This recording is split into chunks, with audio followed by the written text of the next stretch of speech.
Hey guys, it's late August and it feels like fall outside, and we thought we'd bring you along today to do some quail processing. Now don't worry, we're not going to actually show you the dispatch process. We know that there's some YouTube's kind of funny about that stuff, so we're not going to actually show you the processing phase of it, right? But we're going to show you kind of the before and after and leave the processing piece out for you to just kind of do on your own, because I think it's going to be pretty self-evident how we do this. But we're going to show you the processing today. And we're going to share a few things with you right out of the gate on why we're doing the things that we're doing and why we're setting it up this way. All right, so stick around.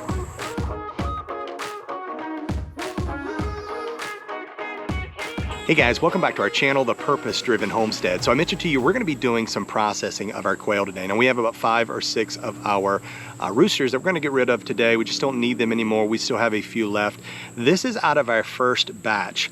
So these came from Meyer Hatchery. We actually hatched those out. And if you missed that video, I'll link it right here in the description. But check that out. We're going to be able to, you'll be able to see kind of how we did all of the hatching and so on and so forth, or at least the eggs portion of it. And what the prep was on that. But those are the eggs that we're talking about. Those have matured now and have actually been laying eggs of their own, and we have some of our own that have already hatched out from those. And those hatch rates have been very good. So our hatch rate on this bundle was only about 50%, but we knew that the eggs themselves got too cold in all likelihood during the transition. So they came to us from Phoenix, and instead of being Meyer hatcheries here in the Midwest, and so we were hoping to get a local batch, but I guess Meyer must partner with a group out of Phoenix. So ours came from Phoenix. They flew all the way into the Midwest. Didn't do very well. We only had about a 50% hatch rate, but I'm sure it was because it was only 28 degrees when they arrived at our house back in March or April, or early April, I think it was. And so it was only 28 degrees outside. That's just too cold for the eggs. They didn't make it. What I'm assuming is that the eggs on the inside portion made it, but the ones that were further out on the outside of the box when they were shipped, those simply got too cold. So we're going to actually process today. Now don't worry, we're not going to do all of the gory details. We know that YouTube have some limits on what you can show and what you can't show. We're just going to show you up to the point that we actually process. Now we're going to use some scissors.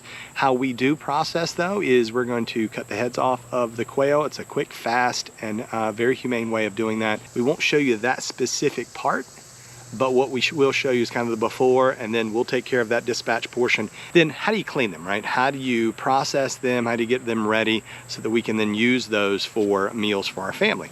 And then my wife, she often does a lot of the recipes and things like that. I think she'll probably be doing a future version where she shows you guys some quail recipes that we have as well. So stay tuned for that. But for today, our goal is to process some quail. So normally you'd process your quail at probably 8 to 10 weeks, but we're actually processing ours a little late. And as I mentioned, we've actually been using ours for breeding stock. We have several batches. We've got a group of about 40 that are in a tractor right now, and then another group, a smaller group that's just hatched. So we've got several groups that are coming out that are coming from our quail. So we're pretty excited about that. So today, these are actually 18 weeks old. So it's time to get rid of these roosters. A little older. They definitely won't be quite as tender because they are, they're just an older bird. There's a couple of ways that you can actually process your quail. And today what we're going to be doing is we're going to be plucking these. Now some people will actually breast them out. They're small birds, so the breast is where most of the meat is, but we don't want to waste the legs as well. We're going to go through and we're going to actually process these with the skin on, and the goal here being that we want to be able to then fry them. It actually looks more like a small chicken when you do it that way. I know most people online that you'll see on YouTube that are processing their quail, they're actually using theirs by breasting them, and so it's just the meat and you don't see the skin. But this is more like you'd see like a whole chicken or a whole turkey that has the skin still left on, and it actually is obviously a little bit tastier if you're going to be doing something like deep frying, or you're going to be smoking or grilling these. That skin does help keep the moisture in the meat quite a bit more than you would have otherwise. So, I'd recommend that you consider at least the breasting is much faster, because all you're going to do is you're going to rip that breast out and the rest of it's throwaway, and that just seems like a waste. Now in order to do that, you need a little bit of equipment, right? You're going to need a plucker. Now you can pluck them by hand, but we actually are using a plucker Ukraine. This is a small attachment, and we'll do a little, I can show you here some video here, but we're going to have a small attachment that it goes on our drill, and that drill then becomes a plucker. Now we've seen some pluckers online that are like $500–600 for quail, and until we decide that we are really invested in this, I decided to go with something that's considerably cheaper. Now this Plucker Ukraine, again, it's an attachment that goes on your drill.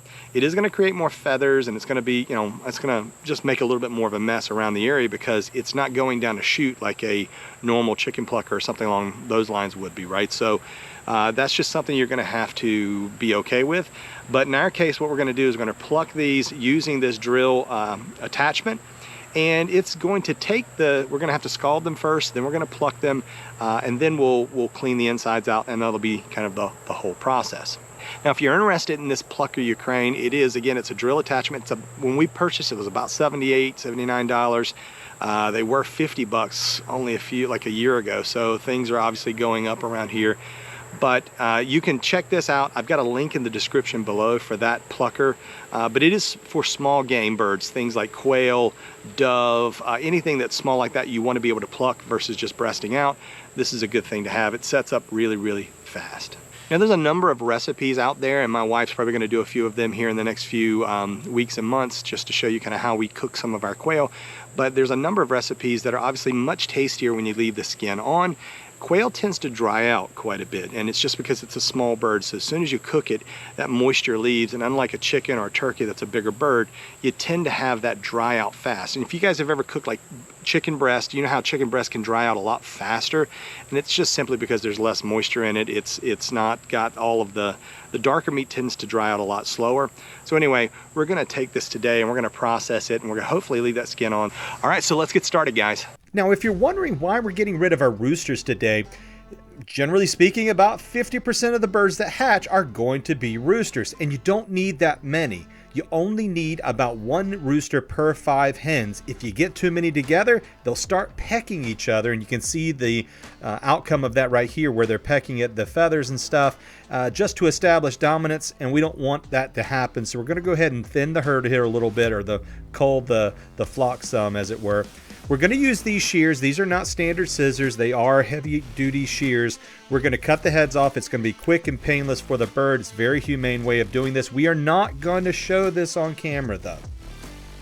Now, if you've ever purchased a chicken from the supermarket and you've got some of that bloody meat around the bones, it's because they didn't let the bird bleed out. And there's some processing behind the scenes there that I won't bore you with, but there's a reason why those turn out that way. Now we're wanting our water between about 150 and 160 degrees here. That's what we're going to use for the scalding process. So we've got it up to temperature now. You can actually tell what type of bird it is, if it's a male or a female, a hen or a rooster. This red breast here, this is actually indicative of a male or a rooster. It would actually be a checkered look if it was a female or a hen. So we're going to take that, we're going to lower it down into this water. Now we got to make sure we keep it moving. That's an important thing. We're going to go up and down several times, and we want the breast to be down because that's going to give us the opportunity to get that heaviest meat warmed up to the point that it releases these feathers. And that's what we're going for here, is that release of the feathers. Now we've pulled it up. I sped that up a little bit, but you can see we're going to pull off the feathers here from the leg, and we can see that those are easily pulling off in our hand. So this is ready to go to the plucker that we have set up. Now it really is important that you move quickly. Once you take it out of the scalder, you want to get it over to your plucker as quickly as possible, because if the bird starts cooling off out of the scalder, then that's going to make these feathers harder to remove, and that's not what you want. So right now the pores are open, and that plucker is easily able to pull those feathers out. Now if you've got a station set up, or maybe somebody's helping you and you're handing them off, you'll definitely want the station where the plucker and the scalder are really close together. That's way it's an easy handoff, and you can do that quickly and efficiently. Now I just had an old drill set up here. We actually changed it out later. This was just an old one that kind of gave up while we were doing this, but I have it just clamped down, and it's actually really simple. I sped all of this up. You'll see later in just a second that our son is using this as well, but we have a different drill set up at that point. That one is a variable speed where I could dial it in and hold the trigger down where it was locked, and that way I didn't have to have somebody holding the trigger, and that made things infinitely easier. So here you see our son, he's using it. He's very young, so anybody can do this, and it doesn't hurt your hands at all. Now what I did here is I actually took a pair of kitchen shears. Now these are not just like scissors, they're actually heavy duty. I went down both sides of the backbone. That gives you easy access to all the entrails, all the organs that you need to kind of rake out. I was able to then just grab up near by the craw and use my fingers to rake all of this out very simply into our bucket. That was our waste bucket, and this made it super simple. It actually also helps if you have any interest in cooking your birds spatchcock, which is where you open them up and flay them out, and it increases the speed at which they cook so they don't dry out as much.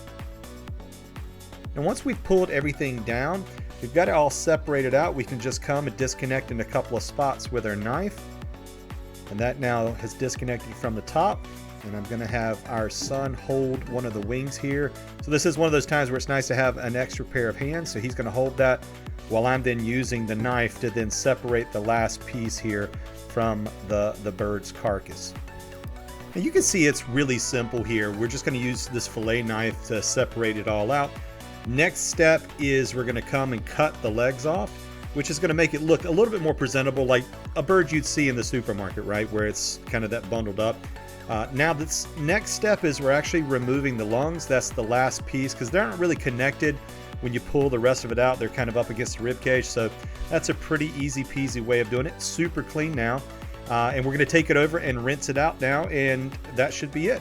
Now, if you guys have found this video educational, please click that like button. It helps the YouTube algorithm determine this is a video other people might enjoy as well, and they might find educational. And also drop us a comment. We'd love to hear what you're doing on your backyard homestead. Guys, we just finished all 6 quail. We've got them all clean. They're inside at this point. And I'd have to say the verdict on this one is that it's a buy.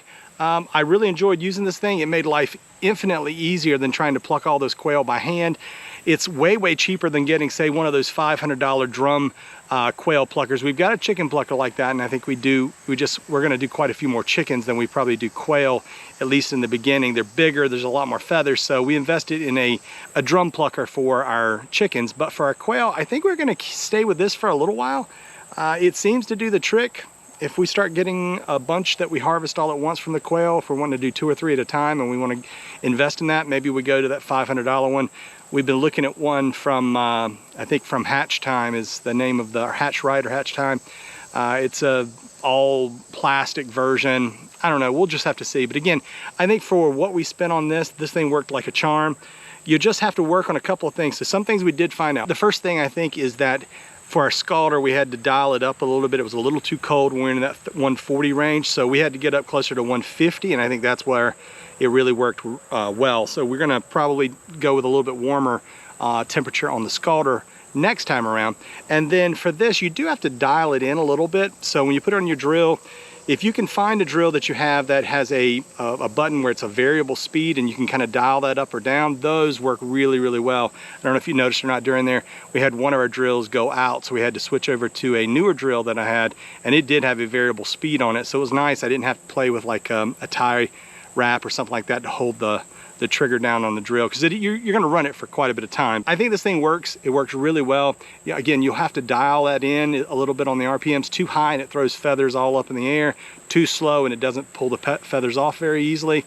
So you just have to kind of dial it in. But once you get that, you can go right through. Boom, boom, boom, boom, boom. What we did is we unplugged the drill and then plugged it back up. That way the RPMs wouldn't reset on us and we weren't trying to dial it back in. So that's what I'd recommend. If you enjoyed the video today, guys, please give it a thumbs up. Subscribe to our channel. We're gonna have other stuff that's coming out here very shortly. We've got some meat chickens that are over here that are gonna be on their way soon. I'll give you an update on those.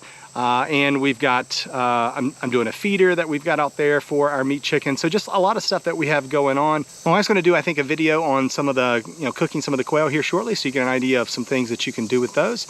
But I do highly recommend quail. I think it's a really good alternative for people who can't have chickens in their area because they're just too noisy and they don't want to have roosters. But you can have a sustainable flock with some roosters on quail, and they're not very loud at all.